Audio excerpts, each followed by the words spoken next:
Bueno amigos, vamos a exponer este tema que se quedó como continuación del anterior sobre qué es el Estado. Este tema va a ser qué es el golpe de Estado, las técnicas del golpe de Estado y en especial vamos a explicar qué es eso que hoy tanto está de moda del golpe de Estado técnico. Lo dice el mismo presidente, lo cual tiene una significación grave. Pero no solo lo dice, sino un conjunto de propagandistas, es decir, está creando una psicosis en el ambiente sociopolítico, pero también algunos otros comentaristas eh, y pseudointelectuales están hablando sobre el golpe de Estado. Entonces vamos a hacer esta explicación seria y en esta primera imagen tenemos aquí la cita de Tácito, de Vulgata Imperii Arcano, lo cual significa que se acabó el secreto del imperio. En nuestros días, cualquier líder de una organización política, un presidente, puede hacerse por medios que no sean propiamente hablando las elecciones, ¿verdad? Puede hacerse del poder mediante un golpe de Estado.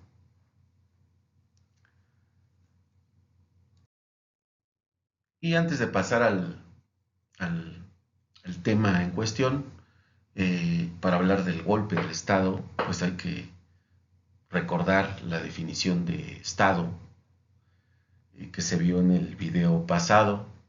Si no vamos aquí, vamos a volver a citar esta definición. El Estado es la organización política por excelencia que organiza las condiciones de territorio, soberanía, nacionalidad, del poder público, su organización, la economía y un sistema jurídico en su compleja y dinámica relación con el conjunto social, asegurando con un fin último la existencia y permanencia a través de un cuerpo armado profesional, es decir, las Fuerzas Armadas. Dentro de esta definición, por supuesto, para quien pregunte, por supuesto que está comprendido el gobierno y principalmente las instituciones, es decir, la burocracia. ¿Sí? Porque me preguntaron que, bueno, está comprendido el gobierno en lo que es el poder público y su organización. El golpe de Estado es hacerse con el poder por medios ciertamente violentos. El objetivo del golpe es paralizar y controlar los puntos de concentración de poder tecnológico del Estado moderno. En consecuencia, el golpe no es un asalto desde el exterior, es la toma del poder desde el mismo sistema existente.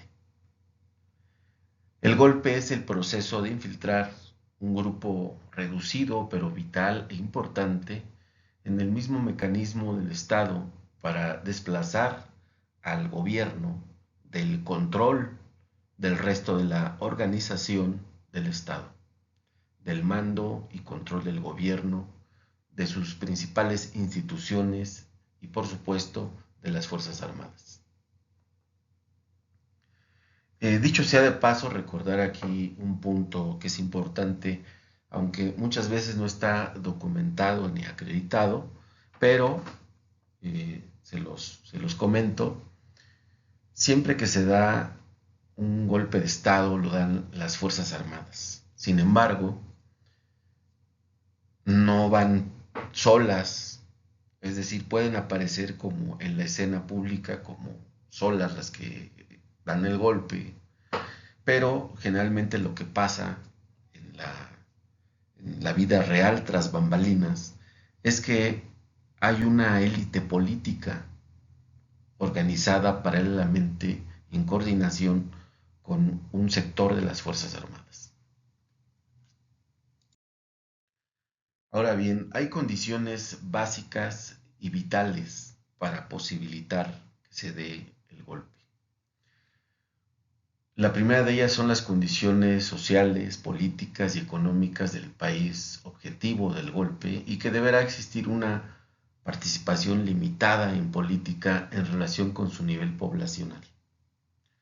Es decir, eh, de preferencia que no haya una gran participación de la población. Esto significa que no haya una organización de participación política a través de partidos políticos y por lo tanto que se respete esta alternancia o rotación de partidos en el poder, ¿no? Lo cual lleva aparejado el nivel de participación política. Entonces el ideal es que haya una muy baja participación, muy bajo nivel de organización política. Pero si existe una alta participación política, pero al mismo tiempo están altamente polarizadas, también es una condición básica para la organización del golpe. En el punto 2, el país debe ser políticamente independiente, es decir, el Estado-nación, tanto real como legalmente, ya que la presencia de tropas extranjeras o el rápido movimiento de fuerzas militares, ya sea de otro país o que tengan bien establecido, organizado en el terreno, un puente de rápido acceso al Estado-Nación, neutralizaría esto rápidamente el golpe. Y el tercero, que el Estado debe poseer, el Estado-Nación debe poseer un solo centro político. Si este posee varios centros políticos secundarios importantes, el golpe será un golpe en el vacío. ¿Por qué? Porque el poder político no se concentra en los edificios, es decir, se concentra en las estructuras eh, del, del Estado, del gobierno. Ahí es donde se concentra el poder. Y hay que tomar en cuenta tres factores que generalmente se olvidan por lo siguiente.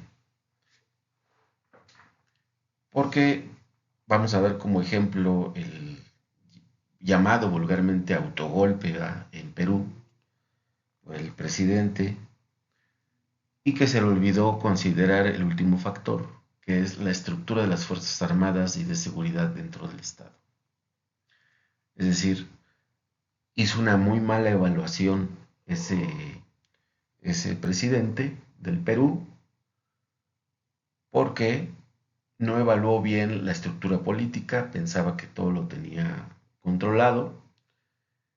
Tampoco evaluó bien los alcances de los movimientos y organizaciones políticas, pero tampoco evaluó bien la estructura de las Fuerzas Armadas y de seguridad dentro del Estado. Si ustedes pueden ver ese evento, obviamente se le hace de una manera muy fácil. Yo creo que le dijeron que todos estaban a favor de él. Hace una declaración donde prácticamente de un plumazo desaparecen los poderes y pues resulta que le giran orden de aprehensión en contra de él y en contra de su familia y la familia acaba exiliada en México y él lo detienen, ¿no? Es decir, él, aunque sea el ejecutivo, se le pudo acusar de delitos contra el Estado-Nación, en este caso el Perú. ¿Por qué? Porque se le olvidó evaluar bien estas consideraciones de estos tres factores que son importantísimos. Porque para lo que hizo, sí lo pudo haber hecho, pero siempre y cuando tuviera bien evaluados los alcances de los partidos y organizaciones políticas en su Congreso y tuviera efectivamente todo el apoyo, o al menos la gran mayoría, de las Fuerzas Armadas. Ahora vamos a hablar ya en materia de la tipología de la técnica del golpe, es decir, la serie de procedimientos que se han identificado, ¿verdad? Pues eso es técnica, que se han identificado en la historia por los estudiosos, por supuesto por su servidor, y vamos a empezar mencionándolas. Hay desde luego eh, periodistas y algunos otros intelectualoides y presuntamente investigadores que, por ejemplo, la revolución no la consideran que es un golpe de Estado, pero la revolución como procedimiento eh, que tiene como objetivo hacerse del poder, ¿sí? Es decir, el golpe de Estado también es una técnica de revolución. Sin embargo, la revolución como término es un concepto sumamente simpático en la historia. ¿Quién no tiene la idea al escuchar la palabra de revolución, una sensación de que van a cambiar las cosas, de que las cosas van a mejorar, de que los corruptos van a dejar de ser corruptos, de que ahora sí va a llegar el líder moral, ahora sí van a hacer todo bien, por la simple magia de decirlo? Es decir, es un concepto que en la historia tiene una buena reputación. La realidad es que todas las revoluciones son incitadas y el vehículo son las masas, al menos al principio, y tiende a cambiar las estructuras sociales, tiene como objetivo cambiarlas, también la parte económica, política, y a las nuevas élites en el gobierno, las nuevas élites que se configuran, ¿verdad? Van a crear o terminan creando una nueva oligarquía en el poder, desafortunadamente. Eso pasó en Francia, eso pasó en Cuba, y lo que les comentaba, que es tan popular este concepto que se invoca generalmente con el fin de justificar que es el pueblo, ¿no? Y el pueblo manda, y el pueblo dice, y el pueblo quita, y que no se vea que hay una incitación organizada de un grupo compacto quienes se hacen del poder para iniciar una nueva oligarquía. Luego tenemos a la guerra civil, que son acciones de guerra de fuerzas armadas al interior del Estado que llevan a la destrucción del mismo y a la nueva configuración de otro. Como guerra civil, bueno, pues tenemos un buen ejemplo, la guerra civil estadounidense. Y tenemos el otro que es el pronunciamiento. El pronunciamiento es frecuentemente un fenómeno liberal. Su propósito teórico es la toma del poder para cerciorarse de la voluntad nacional. Eh, Hay ciertos matices en el pronunciamiento. Se dio en ocasiones en España, en algunas partes de Sudamérica. También algunos opinan que en el golpe de Estado en Portugal fue más un pronunciamiento que un propio golpe de Estado, un putsch, ¿no? El pronunciamiento tiene una característica primordial que es la organización jerarquizada en las fuerzas principalmente armadas, y en donde lo que se busca es que toda la estructura de mando esté de acuerdo, ¿verdad? Para hacerse del poder, pero tiene como fin teórico cerciorarse, verificar si efectivamente esa elección previa en realidad representa la voluntad nacional. Tenemos el putsch, ¿sí? Es decir, el golpe de Estado. Y el putsch es un fenómeno de guerra o de posguerra totalmente armado, y es dirigido por una corporación formal dentro de las Fuerzas Armadas. Es decir, es un sector de las Fuerzas Armadas, misma que es encabezada por nombramiento. Es decir, en la estructura militar es un general, principalmente el que un gran sector del ejército es el que pone en marcha este movimiento, y el otro sector no hace nada, se queda tranquilo, ¿sí? Porque hay un sobreentendimiento. El otro es la deliberación, movimiento de liberación. Aquí generalmente aquellos que apoyan el cambio lo van a ver como una liberación. Si ese gran sector social lo va a ver como una liberación. Y tendrán un discurso de la liberación nacional. La contraparte externará que fue un golpe por una intervención militar o diplomática extranjera. Es decir, aquí generalmente va combinada la intervención diplomática con la demostración de fuerza o la injerencia propiamente hablando ya militar. Que eso se ha dado, lo hemos visto, por ejemplo, se dio en Irak, ¿sí? Afganistán, también se dio este tipo de golpe de Estado. Luego tenemos la Guerra de Liberación Nacional e Insurrección. Este generalmente es un conflicto interno dentro de un Estado-nación y el objetivo del partido o organización que lo inicia no es precisamente hacerse con el poder, sino establecer una estructura paralela, ¿sí?, a las propias estructuras del Estado, del gobierno, y tiene generalmente bases étnicas, religiosas y políticas. Y luego llegamos aquí al golpe de Estado técnico que está tan en boga, tan de moda constantemente, y están haciendo una gran distorsión de lo que no es el golpe de Estado técnico, es decir, el push técnico, ¿sí?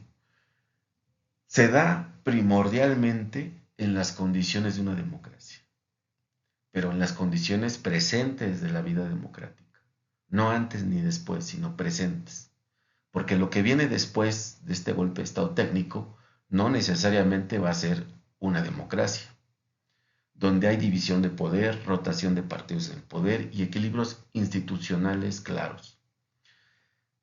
El golpe de Estado técnico se organiza desde el poder ejecutivo o en los sistemas presidencialistas, que es el presidente, o el primer ministro, el parlamento, los sistemas parlamentarios, o según la forma de gobierno donde se establezca principalmente la figura ejecutiva del poder.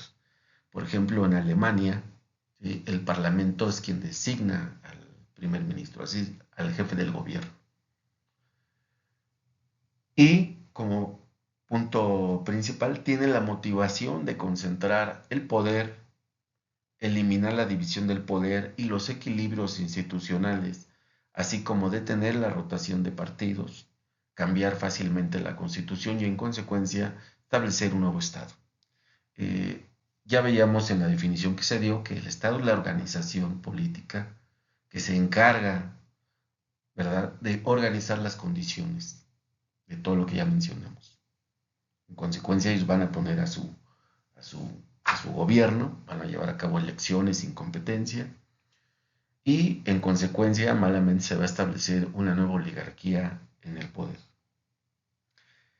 Después de la Segunda Guerra Mundial, en especial eh, después de que muchos estados-nación, por presiones de geopolítica, han tenido, o más bien se han visto forzados a llevar a cabo modificaciones constitucionales, ¿sí?, para que se sincronice su constitución interna con los tratados internacionales. Generalmente se ha dado a los poderes judiciales más autonomía. Entonces, es en estas condiciones de democracia, les comentaba, en donde se dan los fenómenos que hemos visto, eh, por ejemplo, tomando en cuenta América, se dan este tipo de fenómenos. Uno de ellos, muy ejemplificador, y es muy actual, es Venezuela. Si se fijan, en Venezuela, primero intentan dar un putsch, no lo logran, no castigan a Hugo Chávez, pero después, ¿verdad?, se va por los mecanismos democráticos, argumentando una gran corrupción de la élite en el poder, eh, y se le ve a él no como el previo rebelde del ejército que trató de atentar contra el Estado Nacional venezolano, sino el pueblo asimila la imagen como un héroe que intentó pelear. Entonces, toda se da una serie de factores coyunturales en el tiempo y en el espacio que empiezan a crear un concepto que ahorita no lo vamos a exponer, pero va a ser en otra exposición, que empiezan a crear un concepto que le va a dar la noción de carisma, de un líder carismático. Es un concepto muy importante porque en el caso venezolano, él prácticamente gana las elecciones por la vía democrática, pero curiosamente él no refuerza las instituciones que lo llevaron al poder, sino con esa gran aceptación de las mayorías, elimina la división del poder, elimina los equilibrios institucionales, elimina la rotación de partidos, se vuelve un partido único y cambia fácilmente la Constitución. Establece un nuevo Estado, establece una nueva oligarquía en el poder, pero parte del perfil ideológico, en este caso de Hugo Chávez, había un perfil comunista, ¿verdad? Habían leído a Marx, como muchos que hoy están en México en el poder, pero nunca lo entendieron y nunca entendieron el manifiesto del Partido Comunista, realmente lo que era, nunca entendieron la trascendencia, nunca entendieron muchas cosas, desde Rosa Luxemburgo, que se dio cuenta y por eso fue asesinada, pues se dieron cuenta de que la revolución, hablando de la revolución francesa, había un grupo compacto que en realidad dirigía. ¿Sí? Entonces, desafortunadamente, varios líderes en América llegaron no por vía del golpe armado para hacerse el poder, llegaron por vía democrática. Entonces, es muy curioso porque el golpe de Estado técnico se da en condiciones de democracia, en condiciones de competencia y de respeto a la rotación del poder, y no es cierto que otro poder, por ejemplo el Poder Judicial, que está organizado con el Tribunal en el caso de México, y que vayan a dar un golpe de Estado técnico. Señores, el golpe de Estado técnico lo da el poder, lo da el Poder Ejecutivo. Les voy a poner un ejemplo. Vamos a imaginar que dice el Poder Judicial: pues yo declaro que el presidente de México incurrió en X delitos y en consecuencia yo declaro que lo agarre en orden de aprehensión. Así. ¿Sí? No tan así, pero vamos a manejarlo de esa manera. Lo ordena. La pregunta es, yo preguntaría, ¿quién va a ejecutar la orden de aprehensión? ¿Quién? Si las instituciones están controladas por el régimen, ¿quién lo va a hacer? ¿Quién tiene las armas, la fuerza, la violencia en última instancia para hacerlo? Más que el Ejecutivo. Entonces lo que están diciendo la serie de opinadores y de propagandistas es una verdadera mentira. Los golpes de estado técnico, como ya lo expliqué, los da el Poder Ejecutivo en los temas presidencialistas. También me hicieron un comentario sobre, no es este tema, pero lo vamos a mencionar de una manera rápida, el lawfare, el famoso lawfare, o sea, la guerra legal. La guerra legal, señores, se da, ¿sí? La organiza el poder, el partido en el poder. ¿En contra de quiénes? En contra de competidores. No se puede dar por un líder de un partido que esté fuera del poder, es decir, todavía no son gobierno, y que él diga, me hicieron lawfare, ¿no? Y en consecuencia, yo también voy a hacer guerra legal en contra del presidente. Bueno, eso es una mentira. La guerra legal se hace desde el poder, en contra de sus competidores para evitarlos que en determinado momento puedan llegar a ser electos o puedan llegar a ser elegidos candidatos de algún partido político. ¿Okay? Bueno, les agradezco su atención. Gracias.